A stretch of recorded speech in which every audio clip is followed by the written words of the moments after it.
How's it going, guys?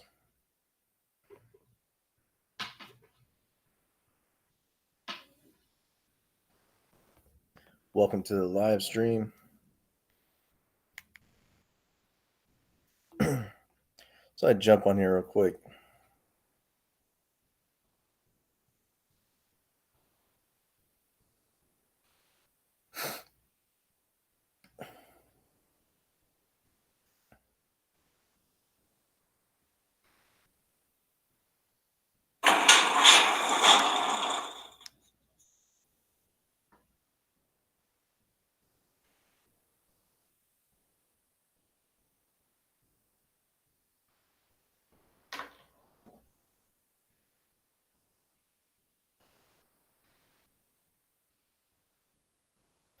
Sounds good, Dalton Wilson. Yeah, just waiting for some people to join in here.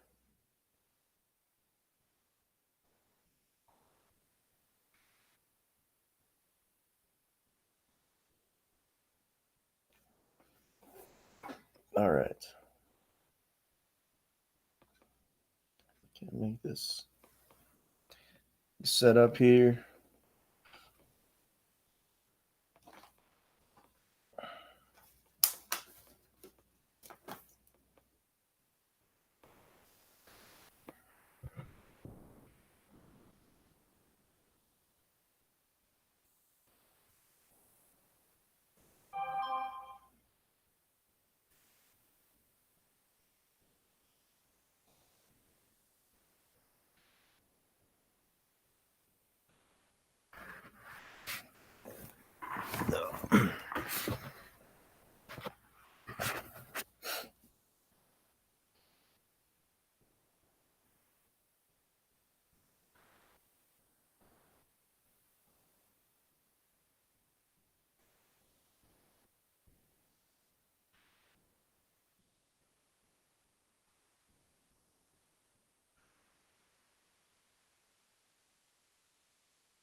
Okay, yeah. So basically, um, I had mentioned this in a live stream before about a lot of the trucks that are going to go for sale were going to be high mileage, and that is because the fact that they are going to be big companies are going to be hold on to their trucks longer because they're waiting on new trucks, right? And they were delayed for up to 6 months to a year. So that essentially, created a problem where they were having to, run their trucks out instead of running for like 500,000 miles, they had to run them for 700,000 miles. So therefore, um, that's probably why you're seeing a lot of trucks with higher mileage, which I'm not a fortune teller, but I did kind of speculate that this would happen. With now you're trying to find trucks that should be around 500,000 miles. They're going to have 700,000 miles. So can you guys hear me all right? Hopefully, I don't know if I actually hit the button or I thought I hit the button again, but so hopefully you guys can hear me now. And yes, I was muted.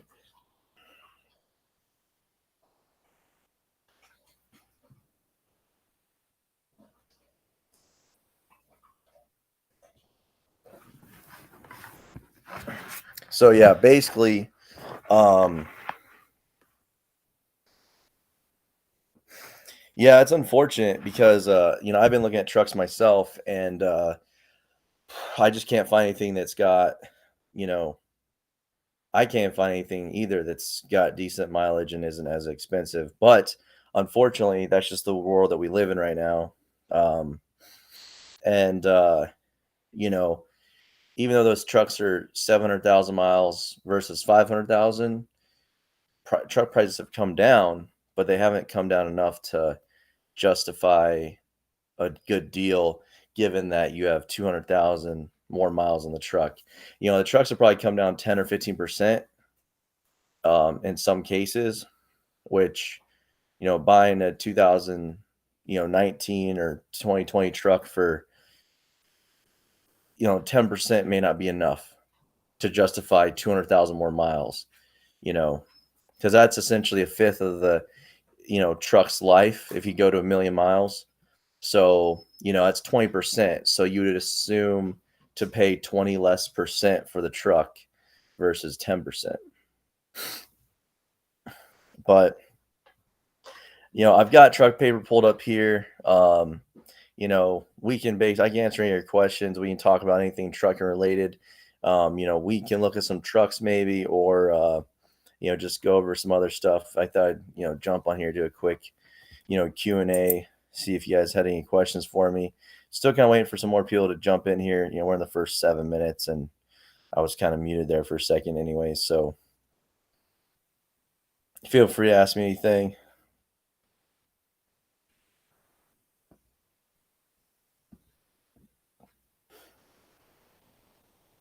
Got a few of you in here. So, would you buy a truck that has been towed recently on the Carfax? Well, the only reason why they'd put that it was towed is because it was wrecked. So basically, um, I believe that if I'm understanding this correct from Carfax, to be on to be on the report as a tow, that means that it had to be towed away from a scene, an accident scene, and it could not be driven underneath its own power. So you've got a wrecked truck in your hands. Now, it could be anybody's guess as to how bad the accident is or was. Um, I've had guys tell me that they were in something very minor and it was a weird situation that, like, they had to have the truck towed. For me, depends on how expensive the truck is, how much, like, I'm gonna care about it. Like, if it's a $30,000 truck and everything else seems to be fine and you get it checked out and everything checks out, might not have to worry about it. But if it's like a $70,000 truck and you're putting a lot of money into it and you want this truck to be pristine, then I might hesitate to buy it.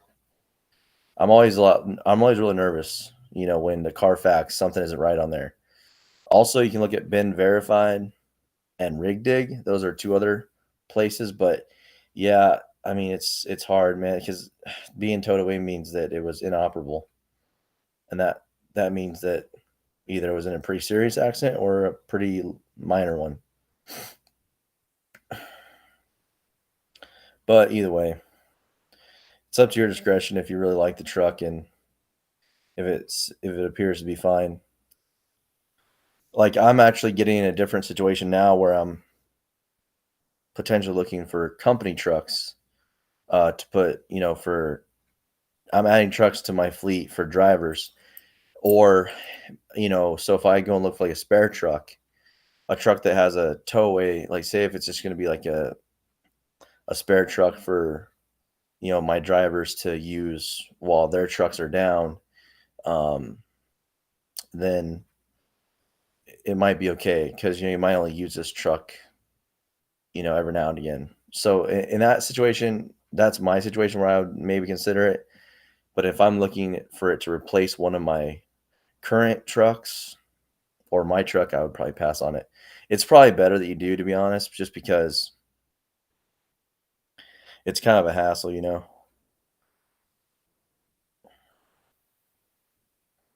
You're always taking a gamble, but I mean, you never know. The only problem is, like I stated in my last couple videos, you want to trust people, but unfortunately, I've had some of the worst luck. And not unfortunately, because fortunately, I was able to, get myself out of it. But as far as the trucking industry has been, I've had a lot of people promise a lot of stuff, claim a lot of things that probably weren't the case. So, you'd like to trust a guy that tells you, I ran over a curb and it bent my wheel or something. And nobody in the area had a wheel, weirdly. So I had to have it towed. And the police came and they noticed that I ran over the curb. So they wrote me a citation for, I don't know, parking violation because I was parked on a curb. And you're like, you'd like to believe a guy's story that tells you something like that. But unfortunately, here lately, it seems like as the economy gets worse and, these guys are trying to get rid of trucks because they're not selling like they were. I think the stories are going to get more and more and more crazy. So yeah, the the truck market's gonna be really good for guys who know what they're looking for and know how to check their stuff because prices are gonna be going down, but there's gonna be a lot of BSers out there that are gonna tell you stuff to try to get trucks sold. So if you know what you're doing, it'll be a good time to buy. But you're gonna have a lot of those shady salesmen and even truck sellers. Winter, hello boss, how much first buyer should pay for truck and what kind of truck, please? Well, that's kind of a hard question. Um, I'd say for a first truck, I don't like to pay more than like 40 or $50,000 for a first time truck, just something to get started with. But as you guys know, with this with this recent crazy market, 30 or $40,000 doesn't buy you much. Or I'm sorry, 40 to 50 doesn't buy you much. Um, like you're still kind of overpaying for a truck if you're paying 40 or 50,000 because a 40 or $50,000 truck now was a $30,000 truck in the past. So, and as far as what kind of truck, I would stay away from automatics. I'd stay away from Packars. I would stay away from, pretty much those two things. Just look for something that's like mainstream, like Freightliner, Kenworth, Peterbilt, Mack, even. Just look for trucks that are pretty common, because now the next thing that we're facing, or we were, is finding problems getting parts. So just find something that's widely known, and they make a lot of them, so that if you have a problem, it may not be the cheapest to fix it, but you can get the parts for it to fix it. Osama, sorry if I butcher your name. What about Freightliner Cascadia 2023? I'm trying to buy one this week. You want to buy a brand new one? Man, I don't know about buying a brand new one. That's a little steep. That's kind of expensive. You must have more money than I do. You must be loaded. I mean, a Cascadia is good. Like, don't get me wrong, but I would try to. I don't know if I'd try to buy something brand new.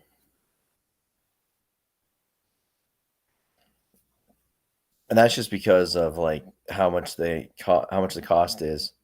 Might get that used trucks are expensive as well, but I was actually gonna buy a new truck.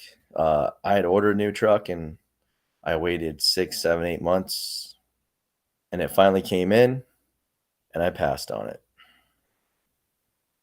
because, they kept telling me that I talked to some guys in the industry, and they were having a problem with the modules, and those modules were hard to get. They're taking 2 months to get, and a lot of the trucks were having problems with that. And, I kinda thought about, like, some emission stuff and whatnot, so I don't wanna get stuck with a brand new truck and then have, like, an emissions issue and then or have some type of recall on a module. Because yeah, you might be able to work out something with, like, your payment, maybe, but they're not gonna provide you another truck, and they probably won't even do anything about your payment, that probably won't do anything either, but I was just scared of having such a huge truck payment and then, have an issue where it's down for 2 months waiting on a module. And, work kinda got a little shaky for us as well. So I was actually gonna flip it, but then right when work got a little shaky for us and everyone was busy and I was taking some time off, also truck prices started to go down.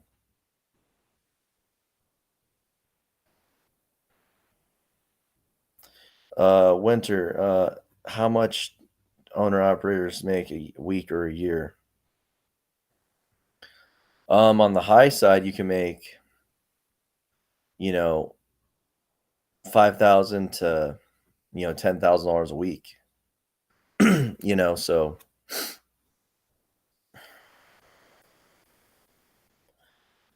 I had to basically chase some of the work and, come clear across the country to get good work again. Um, and currently, I'd say $1,000 a day is what you want to shoot for, gross. So, you work 5, 6 days a week, that's $5 or $6,000. And then obviously you times that by, a month, there's 4 weeks in a month. So that's, about 20 to $25,000 a month. So in a year, given you have some downtime or you don't work every day, you take a couple weeks off every year, you're looking at, 200 to $300,000 a year.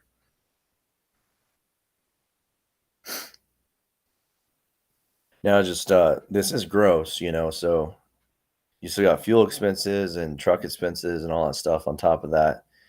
Um I do a lot I do a lot better than that. I do a lot better than average, luckily.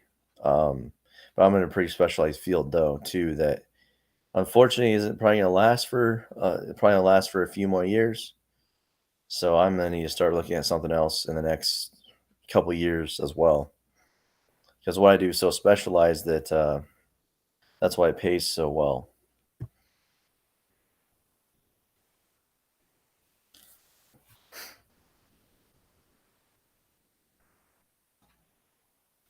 Let's see here. I'm gonna type something just to look to see what we can find for let's do a $50,000 budget here.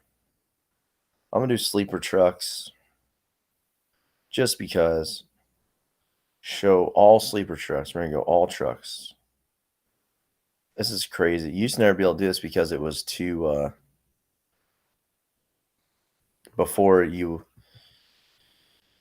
there'd be too many trucks to look at, so you couldn't search for it like this. Right here, here's a Volvo for 40,000. Don't know anything about these, but it's got 695,000 miles.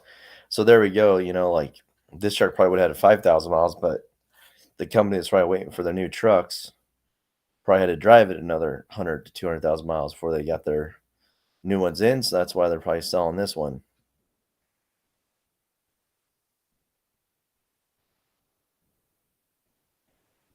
Working my way down the screen here.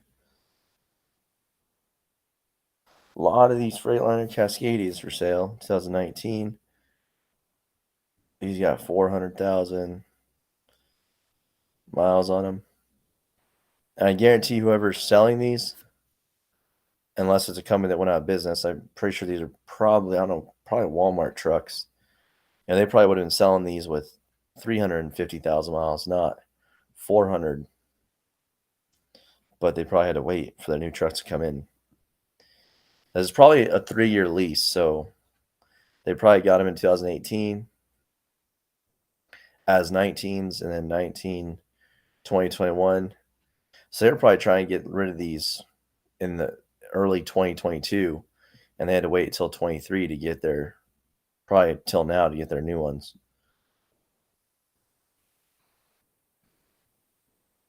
Winter, you're welcome. So when you get down here.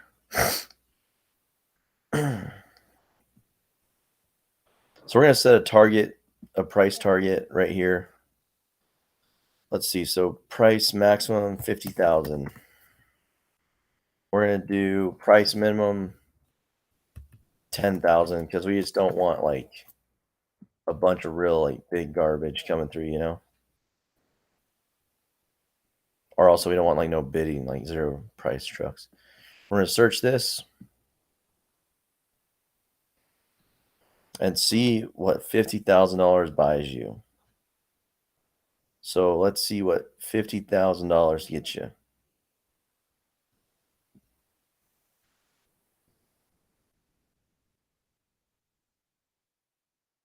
Well, there's that Volvo I mentioned before.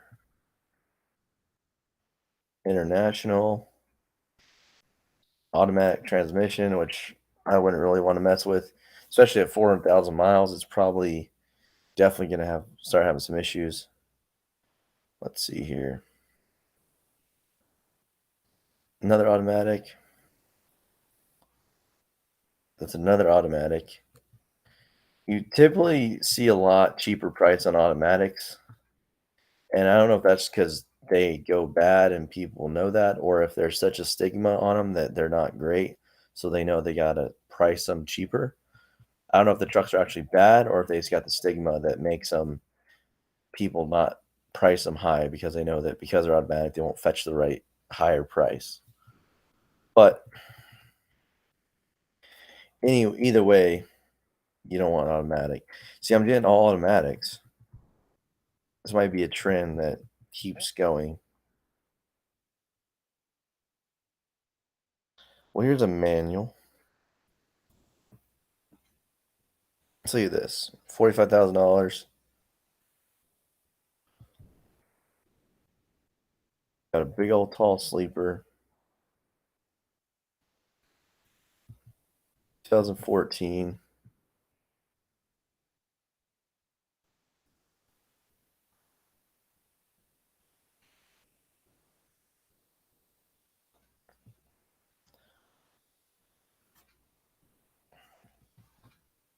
Trying to zoom in here.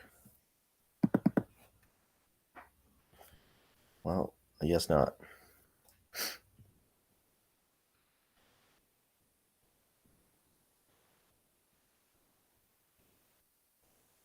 Thing's not horrible. I like these tires. These Michelin MDN2s, I actually run those. Or I run them when I can find them. All right. So, anyways, the truck's not horrible. Let's see what we're working with though. 600,000 miles. It's gonna have a small motor because it's a 113. I think all these have real small motors. They probably have like a DD13, which is like 400 horsepower. Depending on what you're doing, that might be okay. But I know guys that run them doing what I do, but they pull smaller trailers though too. Yeah, it's a DD13. Okay, so truck's not perfect. Well, it's missing a lot of its fairings on this side. I guess if they're off, you don't have to worry about them coming off. Depending on what you're doing with it. Okay, let's go back to the list here. Winter, is it better to finance or pay cash for a truck? I would finance it because that gives you more cash in your pocket, in your hand for expenses. You know, if you're gonna buy a $50,000 truck, if you can get away with putting, if you had $50,000 to spend, but you can get away with, putting $10,000 down, well, now you've got $40,000 to work with. So that's a big, positive in my opinion. Versus spending the whole 50, and now you either gotta cut into your budget or you gotta, you know, basically save up more money.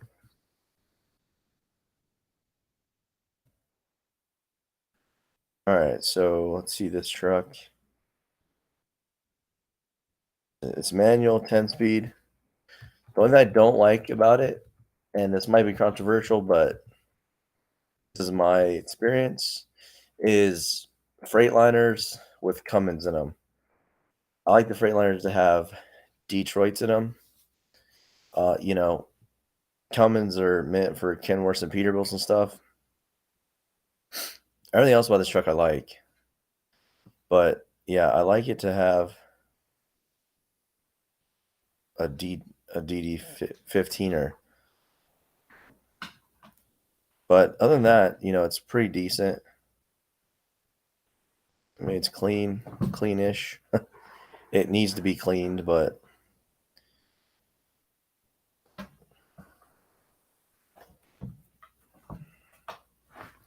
I mean, I guess the engine matches the outside.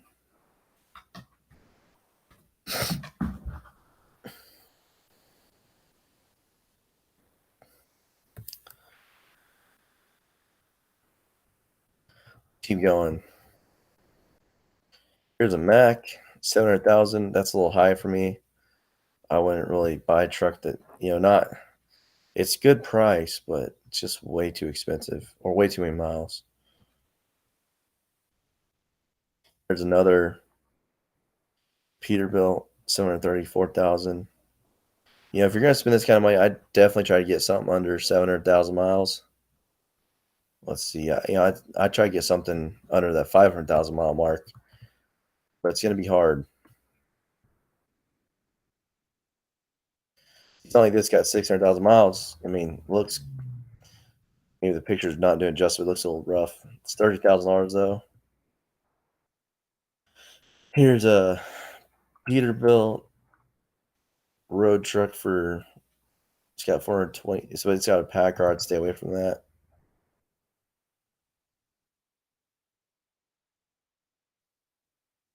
Automatic.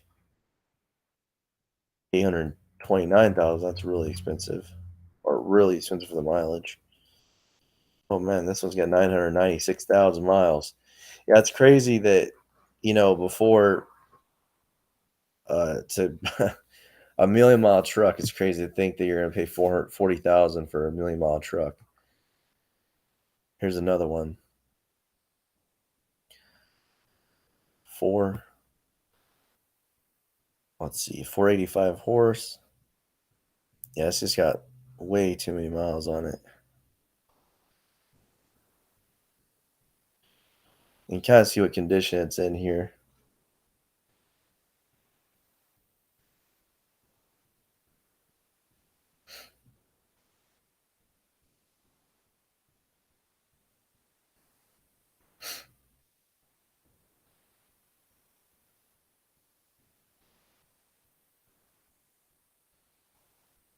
And a lot of rust.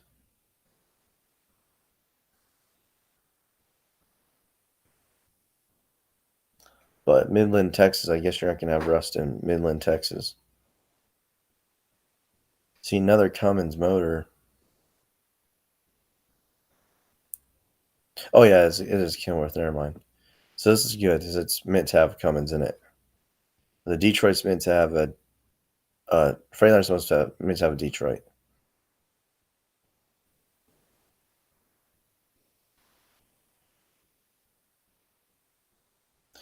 Uh, Truck driver. Which company new owner operator can start with? Oh, wait, hold on. I might hold on. What's the name for the site you were looking at? Truckpaper.com. You go right here. Let's see if it'll pop up. Truck paper.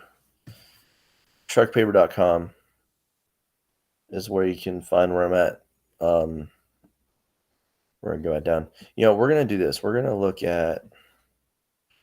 So we're gonna start and do the prices, highest to lowest. Let's do that because we want to see the best example first. Winter, which company can you owner operator start with? Well, there's a lot of companies out there. If you do a Google search and just search for trucking owner operators needed, CDL Class A owner operators, you'll come up with a lot of results like Craigslist. Go under transportation and look for owner operators needed, or Indeed, or any of the Google ads will have it as well. So, yeah, you'll definitely be able to find something there. ZipRecruiter.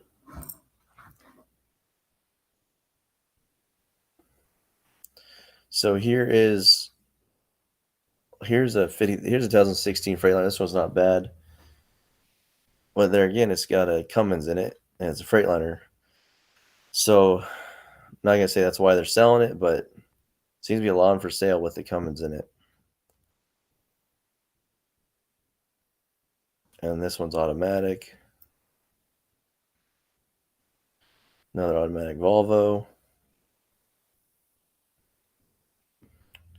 Here's the International.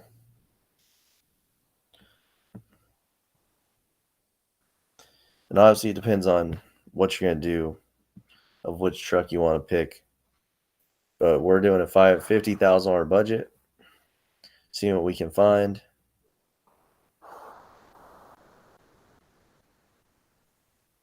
This one's a PACCAR, automatic.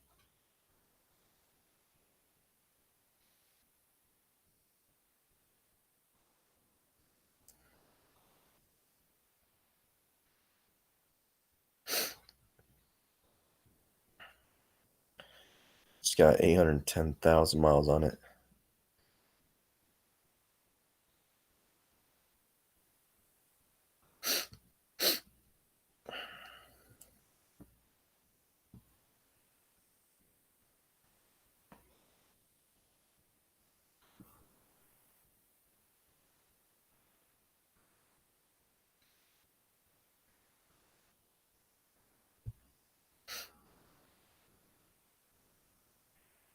Truck driver, if you become owner operator and you want to lease your truck to a company, did they look for how long you have experience? Yeah, they're gonna if you're gonna drive the truck, they're gonna look at your experience just as if they're gonna qualify you just as they would any other truck driver. So they're gonna qualify you as a driver for them. Well, the only difference is you're gonna be driving your own truck. So they're gonna qualify you just like as if you were gonna drive one of their trucks. That's all the same. And then if you're going to have a driver, they'll qualify that driver as if they were going to hire him as their driver personally. Now, something like this is crazy. So, this is a 2005 Kenworth T800, 1.5 million miles, and it's $50,000. So, something like this is something I would kind of try to stay away from because you just don't know. And this here, 2007 Peterbilt, 1.2 million miles. It's just, and I made videos about this before. A lot of these trucks they're going to claim it's been rebuilt. And if you don't get the right proof, they're going to trick you into believing them by giving you a parts list or telling them that the shop that did it, burned down a year ago, or they switched owners, they got rid of all their documents, but promise me, believe me. And so you want to stay away from that. Jeez. I mean, this one here has got 1.7. Whew.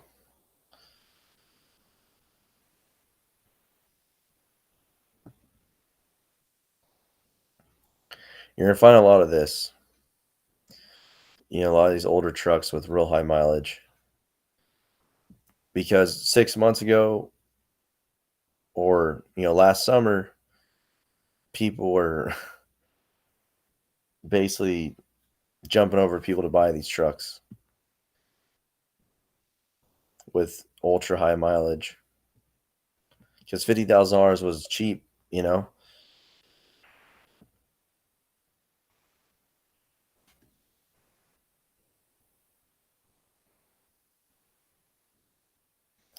All right, we're gonna change the search up, and I'm gonna go to mileage maximum. We're gonna do 700,000, and minimum mileage we're gonna do 100,000, so we don't get some weird trucks with like 0 miles because no, that's not accurate. We'll hit search here.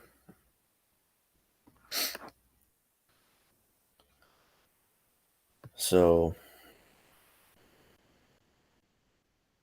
here's some of these same ones we already saw.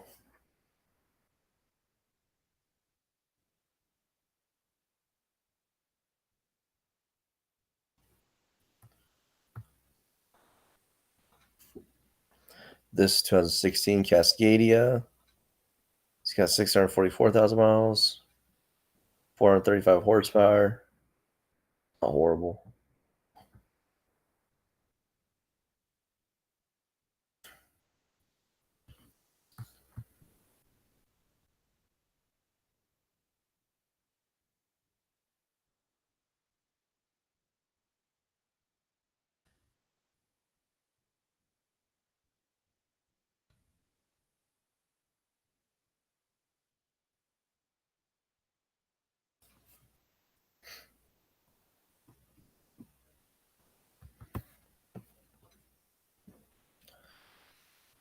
Here's a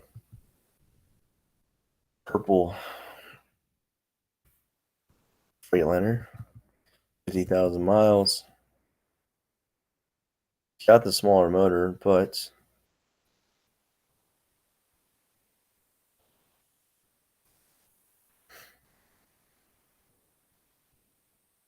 it's only got 450,000 miles. And it seems to be pretty clean.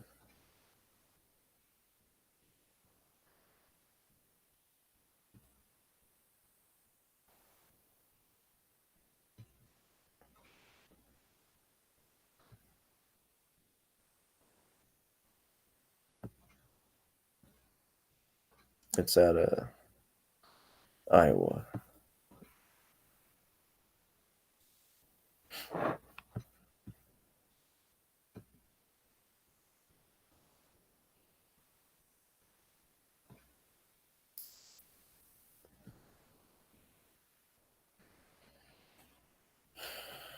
Here's an International with 486,000 miles. 2018. It's got a Cummins 450 horsepower. It's a smaller one, but no holes or cracks in the dashboard. Guess that's good.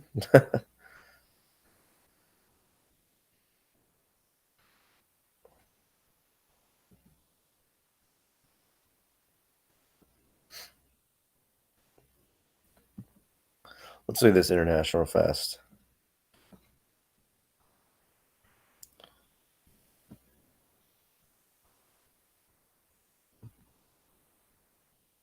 I mean, the front end's a little rough, for sure.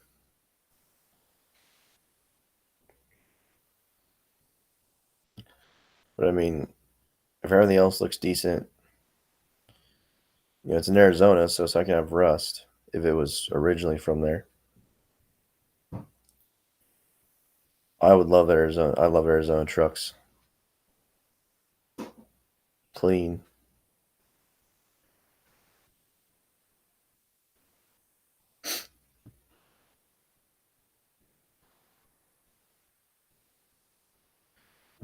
Yeah, so something like this isn't horrible. Oh, it's automatic. Never mind. I thought it said 10 speed. But I guess they didn't put 10-speed automatic. Okay. Anyway, skipping this one. This is a manual that wouldn't be a bad deal.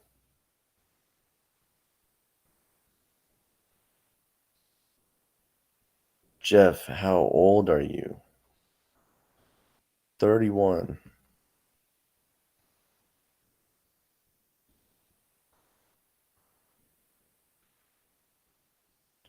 So here's a 2012.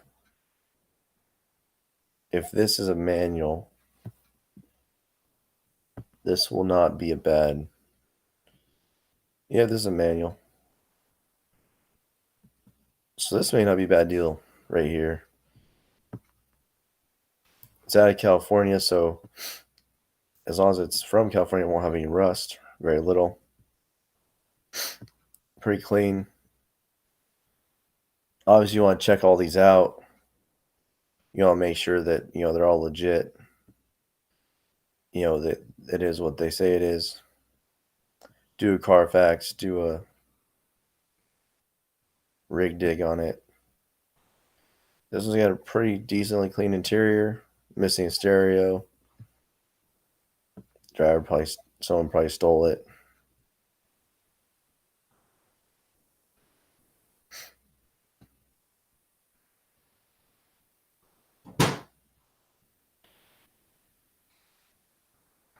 All right, well, unless you guys got some questions for me, I'm gonna stand here for a couple more minutes. Just gotta jump on here real fast, see if you guys have any questions or whatnot.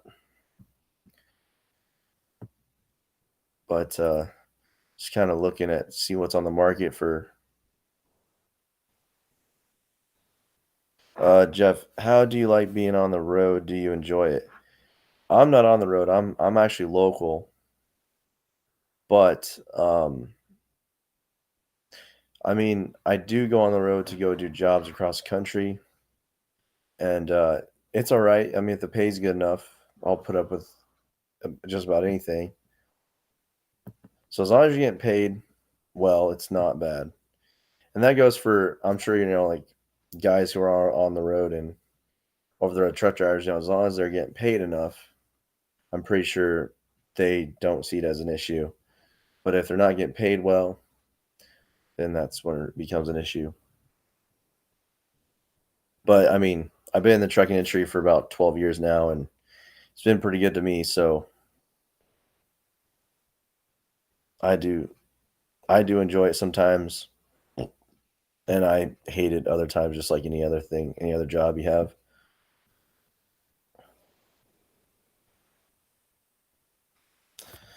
Dalton, thanks for the stream. Learn how to specify my truck paper search. No problem, man. I'm happy I could show you that. It's a great tool, you know, especially when you're looking for something specific. Truck paper should pay me because I've showed so many streams of how to use truck paper. But I mean, you can narrow down your search to anything. I'll show you guys real fast. So you go down here, and I mean, you can go under, the year you want to choose between, and then year minimum, year maximum. You can even do horsepower too. So every time I do a search, I put minimum like 500 horsepower, and then maximum I do like 650. Even though I don't make, it's hard to find a truck over 650. And then, I mean, so you can search every little thing, like, or you can like literally narrow down your search to every little. I mean, even down to wheelbase. If like the kind of trailer you're pulling needs to have a specific wheelbase requirement, transmission type, automatic, 10 speed, and also transmission brands, and also engines. So engine brands: Detroit, Cummins, Chrysler, Caterpillar, Mack. You can even search for flat top sleepers as well. So like, where's it at? Because the Freightliners I used to look for, I like the flat top sleeper look. So you can search flat top sleeper right here. And then mid roof sleeper is going to be a little bit taller. And then raised roof is going to be obviously the tall ones.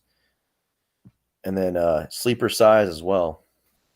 I mean, you can do everything. Even like the weight ratios for the front to rear.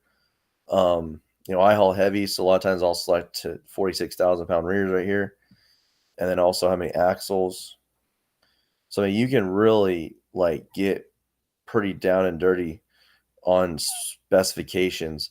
Now, don't be surprised as you'll go through all these specifications and look for exactly what you want, and you'll probably only get like 3 results because right now the market is still, it's still really hard to find trucks because, they didn't produce a lot of trucks. So there's still a short supply of trucks, but they definitely are coming down in price. Or you're going to find 10 trucks, and they're all going to be really expensive, way more than they should be. So it's either going to go one way or the other. But in due time, they're going to keep going down. I wish they'd go down faster, quicker, but man, they're certain types of trucks are really holding their value. They're going down maybe 5% when they should be going down probably 10 or 15. But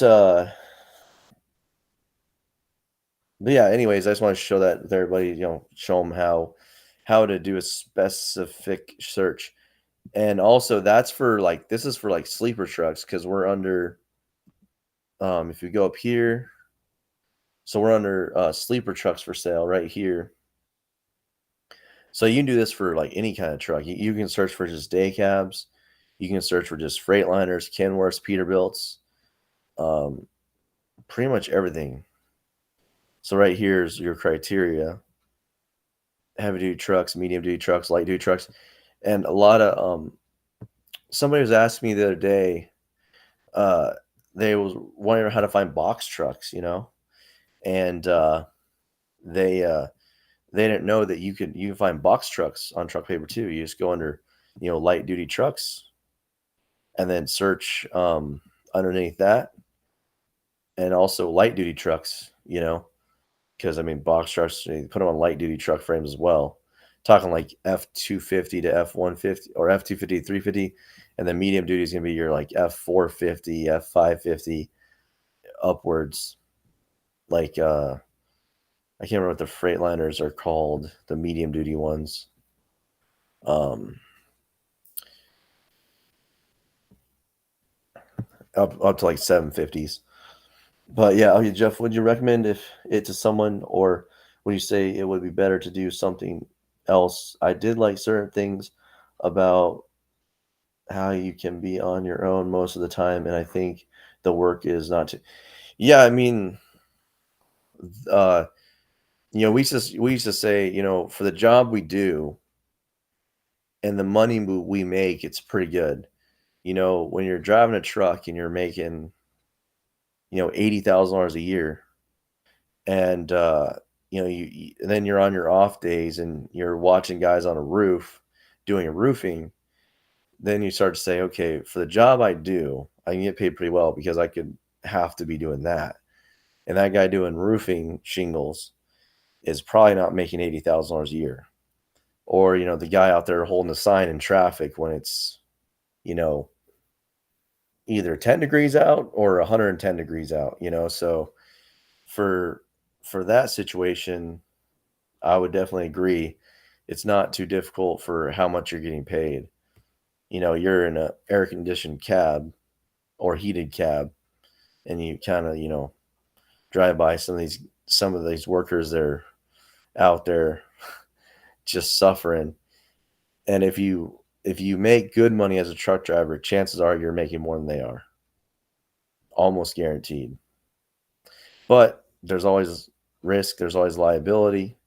You get one bad speeding ticket, or you get a DUI, or whichever way, that'll completely wreck your career and your job. So then now you're gonna have to go be a roofer and do that guy's job. So I mean, you definitely have to keep you can't be doing, you got to keep your CDL clean, your driving license clean. You got to pass drug tests too. That's a big thing as well. As a lot of these guys doing these other jobs, they don't got to pass drug tests, so they can do whatever they want. Where you know truck drivers got to be clean for the most part. If I know some guys probably cheat the system, but yeah, so it's not too bad. Kind of went off on a tangent there. All right, guys, I'll give you like about another minute or two. Any other questions you have for me? Um, and I'm gonna get off here. say at about we're at 50 minutes, so around 55 minutes, I'm gonna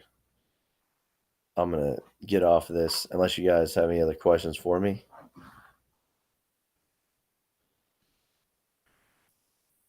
Sometimes I plan on doing a lot longer live streams. I was just jumping on here to just kind of see if anybody had any questions real quick. Jeff, do you think you are going to be able to retire soon? Oof. Well, not like I'll probably be able to retire a lot sooner than other like guys will be able to retire, but I won't want to because if I keep money making the money I make for the job I do, I would just keep working because it's kind of like why would I sit around and do nothing if I can do this easier job, make this kind of money? So I'll probably be one of those guys that could be retired, but probably won't,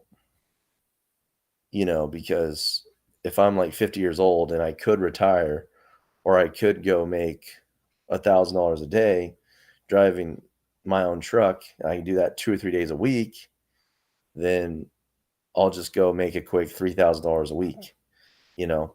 So I'll probably be like part time, but I could probably retire a lot sooner than, or would be able to retire a lot sooner than most people could.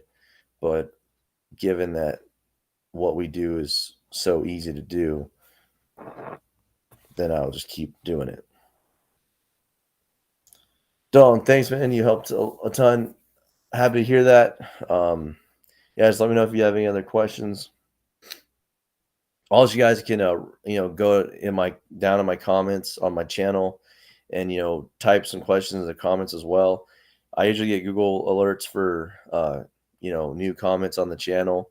Sometimes, depending on how many comments I get, I'm pretty good at responding. Sometimes it takes me a little while to get back to them because either they get buried or YouTube doesn't notify me that there's been a new comment right away.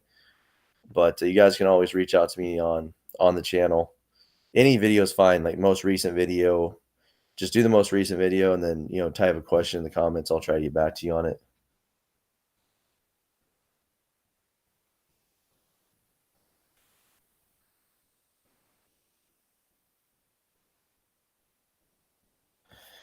Jeff, and you're asking a lot of those like hard hitting, long explanation questions. How do you think you got to where you are at? Do you think anybody can do it, or it is difficult?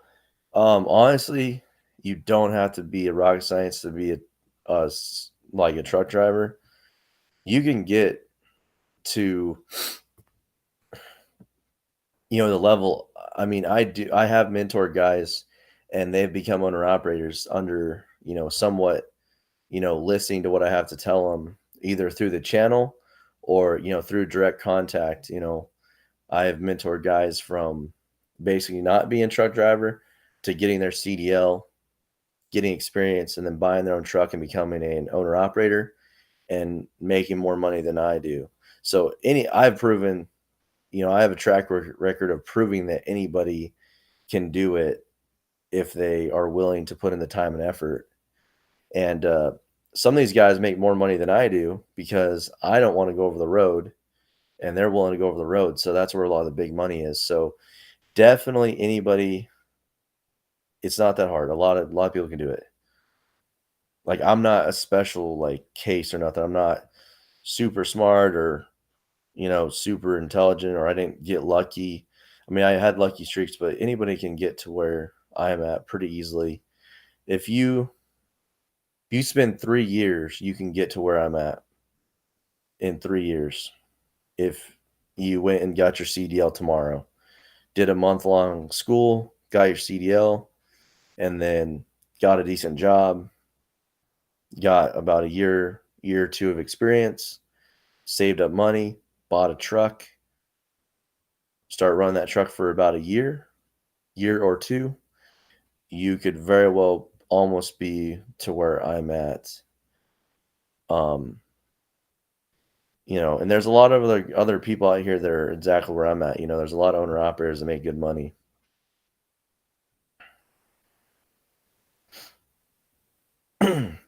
But I mean, you definitely have to just work hard, dedication, save your money. That's the biggest thing. You've got to work hard, find the good job, work your butt off, be willing to work a lot of hours. You can't work banker hours and become an owner operator and start a trucking business because you need the money to start that. So you're going to have to work extra hours to save up that money to become to start your own business. But as long as you're good at managing money, you save your money, you work hard, and you're dedicated, you could do this. Almost anybody can do this. Oh yeah, and keep your driving record clean. That's the biggest thing. Because even when you own your own truck and you have your own company, well, when you lease on to other companies, you still have to have a good driving record because their insurance is going to want to not pay as much for you. So that doesn't change, even though you have your own truck and you pay your own bobtail insurance, which is like insurance for your truck and you. The company's going to have insurance to cover like the overall everything, like the cargo, the load, their trailer, all that good stuff.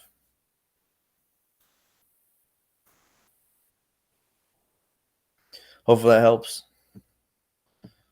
But yeah, it is honestly, it's kind of crazy how easy it can be to become somewhat semi-successful as an owner operator.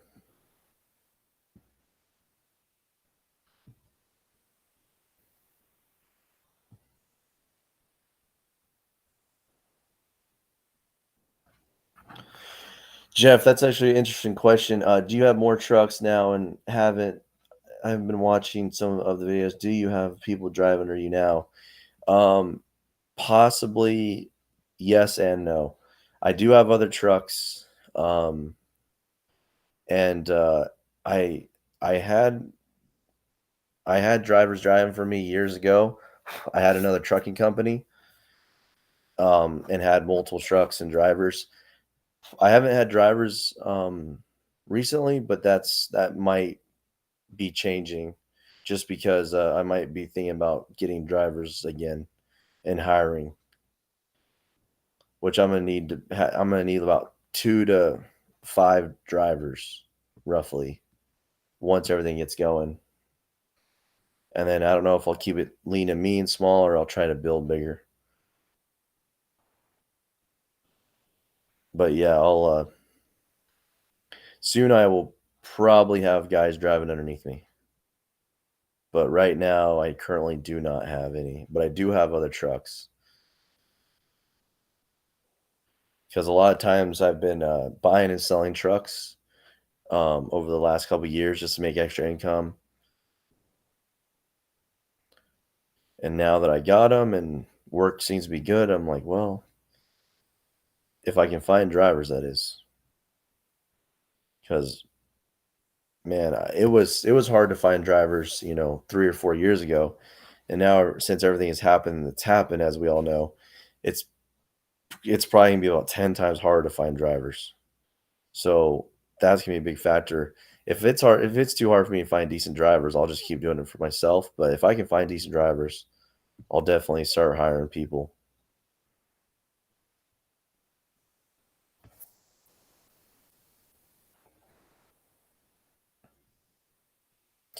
Just make sure I didn't miss anybody's comments here.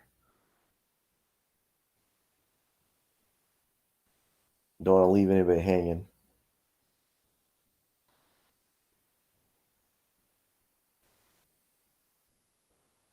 All right, I think I answered everybody's questions. Um, Give me a comment in my video if I didn't, and leave your question. I'll try to get back with you. But all right, guys, thanks for tuning in to this live stream. Hope you guys learned a little bit. Like I said, as always, if you have any questions, just comment on any of my videos, my recent videos, not the live streams, and I will get back to you. But have a good one. I'll see you guys on the next one.